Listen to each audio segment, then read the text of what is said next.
Morning, Peter. I hope you're well today. We're Wonderful, continuing wonderful. in The Wealth Money Can't Buy from Robin Sharma. And the first form of wealth that he spoke about is growth. The nugget under growth that we speak about today is live the outer change follows the inner change law. Took a while for me to understand it. I had to read it a number of times before the penny dropped. But it's quite an interesting gem that we're talking about today. What stood out for me is the story. I still like my stories. It was the story that he mentioned there is about the boy. His dad comes home a bit late and he takes the newspaper and he sits down to read. And this boy just wants to play. And are you done yet? Can we play, Dad? And the boy is all around the dad. And finally, the dad got to a page where there was a big picture of the globe, which he tore out and tore into little pieces so it could be a kind of a puzzle. And he gave it to the little boy to build. And he thought that would keep him busy. And very quickly, the boy finished it. And his dad just looked at him and dad said, "How did you get it done so quickly?" And he said, on the back of the globe, on the other side of that page, was a human being. And once I got the person together, the world was okay. For me, that was kind of powerful. It says the lesson is once you get yourself together, your world will be okay. And that's what I took from it.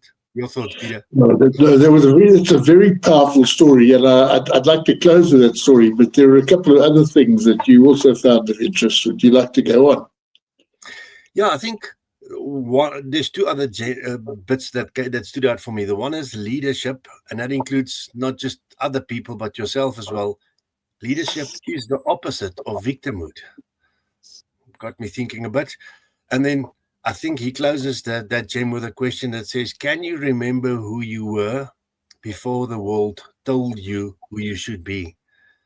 And I think for me, that was very strong as well. We're trying to be something. We're trying to be something that fits into a world, a mass media world that dictates how we should be, and we forgot who we are. And I think it's a case of getting back to who you are. Yeah, so often in the past, we've spoken about the importance of identity, knowing who we are. And that's a theme that comes through very strongly in this particular one. I don't know what you think about that. Yeah, agree with you. It's really what I took from it. What he's basically telling me to grow is to grow inside. Growth starts inside. Be who you are. Be authentic, and then use that. And don't let the world dictate who you are. You know, he gave an example of somebody else who'd arrived in the country with almost not able to speak the language, with very little way of background, but how he started small and he made daily improvements. And eventually, with his small daily improvements, he totally transformed himself and was able to support himself and a family of 11. And I think that's what we're talking about today, is this transformation that takes place when we do these little things. So my question really to the listeners is have you got yourself together?